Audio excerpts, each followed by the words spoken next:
Please be seated.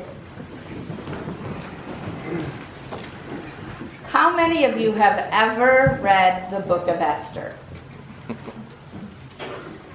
Very few of you.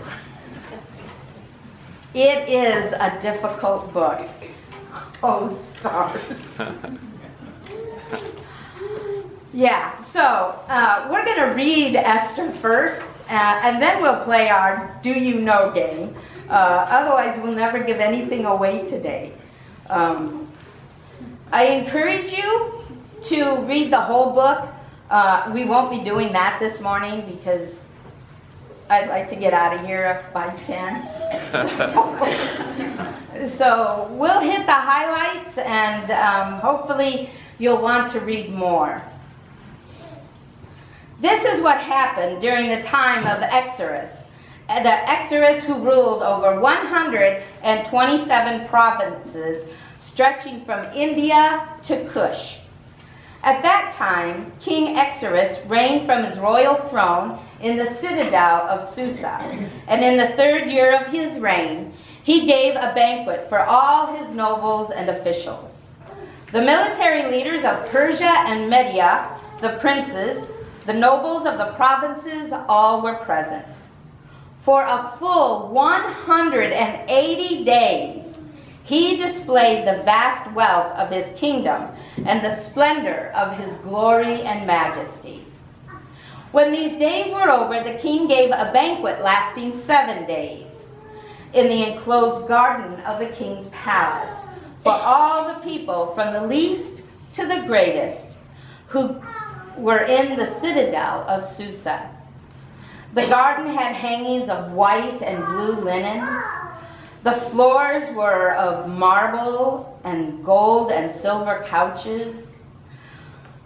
There were mother of pearl and other costly stones adorned throughout the banquet.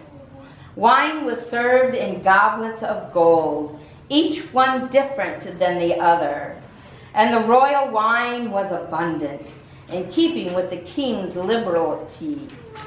By the king's command, each guest was allowed to drink with no restrictions, for the king instructed all the wine stewards to serve each man what he wished. Queen Vashti also gave a banquet for the women in the royal palace of King Exodus. On the 7th day, when King Exodus was in high spirits from wine, he commanded the 7 eunuchs who served him to bring him Queen Vashti, and she should be wearing her royal crown in order to display her beauty to the people and to all the nobles, for she was lovely to look at. But when the attendants delivered the king's command, Queen Vashti refused to come. Then the king became furious and burned with anger. I'm going to stop right there for a minute. Can you imagine? Can you imagine today having your wife come out of wherever she's been to show off to your male friends her beauty? Can you imagine that happening today?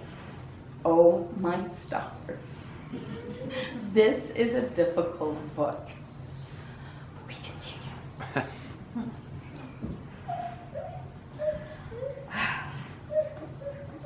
The king's personal attendants proposed to King Exodus a solution for the queen's disobedience. Let a search be made for beautiful virgin women for the king. Let the king appoint commissioners in every province of his realm to bring all these beautiful women into the harem at the citadel of Susa. Let them be placed under the care of Haggai, the king's eunuch, who is in charge of the women. And let beauty treatments be given to them. Then let the young women who please the king be queen instead of Vashti. This advice appealed to the king, and he followed it. I can't imagine why.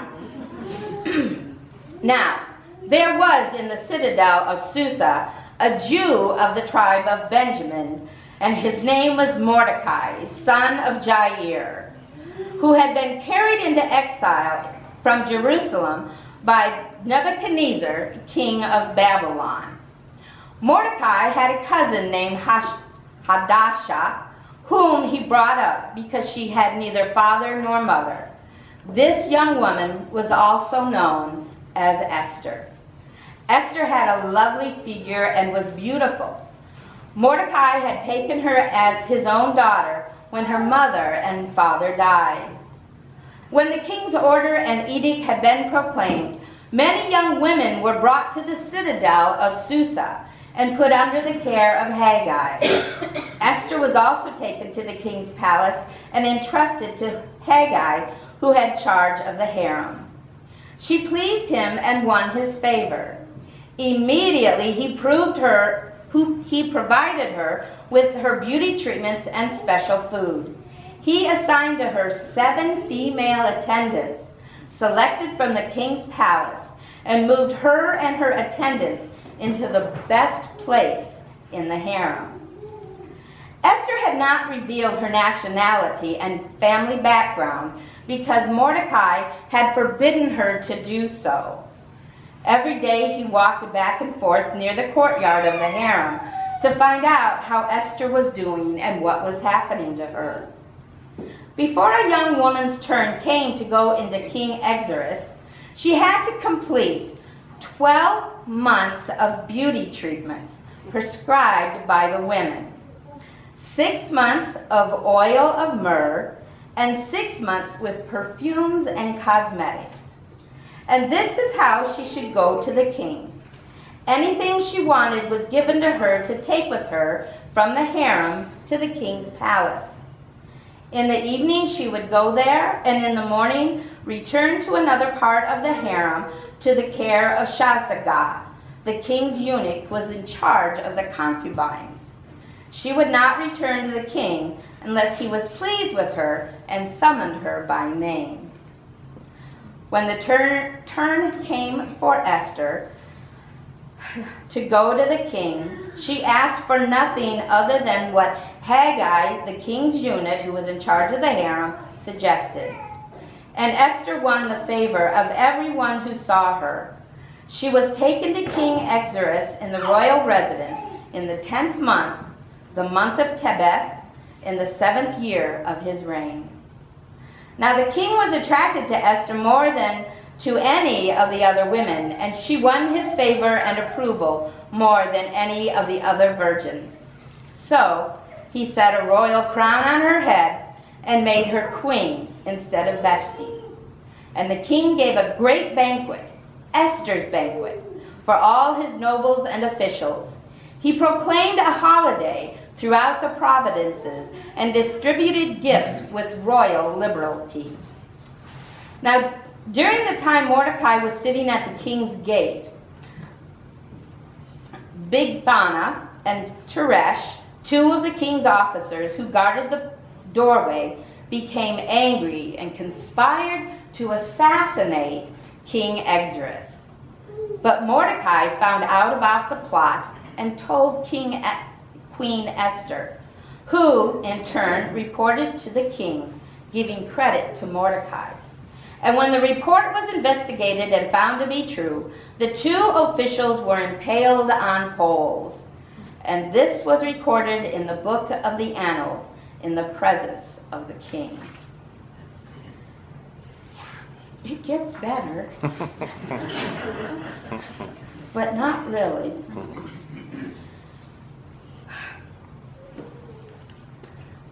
The story goes on to continue that one of King Xerxes' nobles was upset because Mordecai, who sat outside the gates, never bowed to him.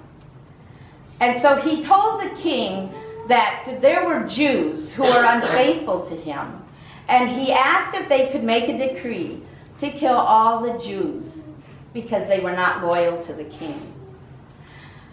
When Mordecai found this out, he sat in sackcloth outside the gates, and word got back to Queen Esther that he was there. because the meaning of the sackcloth was that they were at the end. Their death was imminent, and life was not good. When the queen found out, she pulled a little good one herself, and I think this is what makes her who she is, I guess.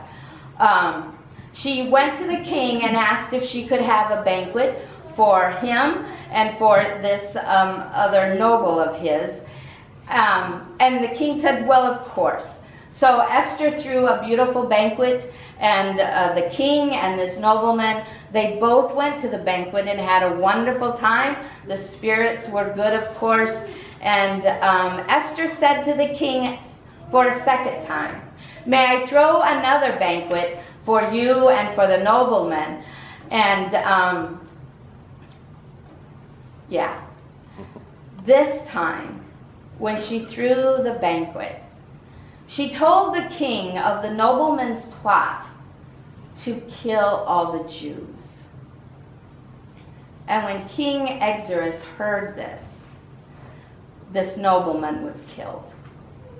And the Jews all received his estate to be shared equally.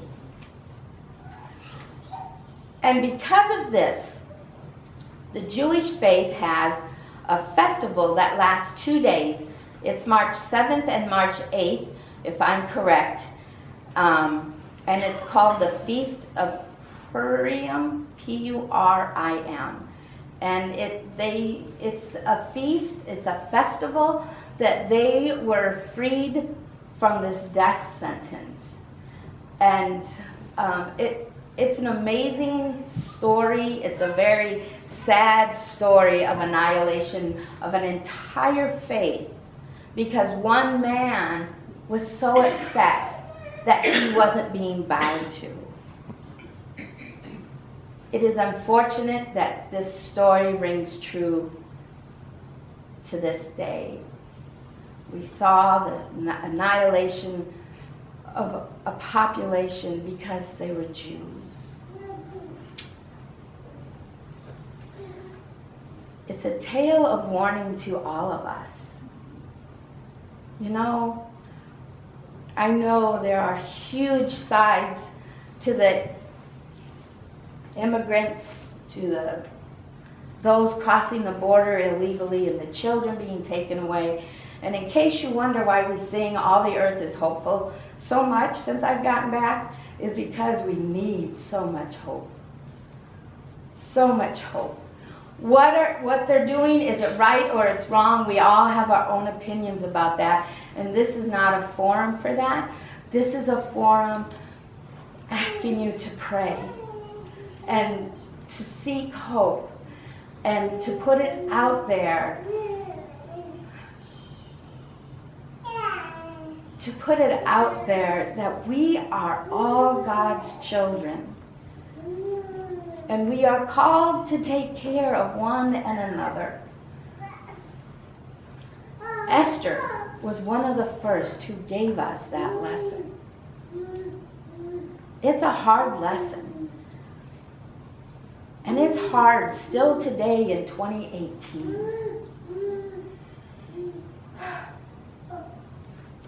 In this little place called Niobrara, you're probably thinking, what can I do? We don't live near a border. We don't have illegals coming into our community. And you're right. All those things are right and true. We don't. At least what we know of, we don't. But the world that used to be this big is now this big, thanks to social media. I will leave it into your thoughts and prayers about what you can do on the way you feel about this issue. But we have biblical backup that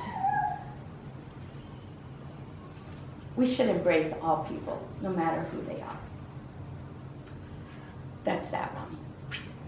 We're done.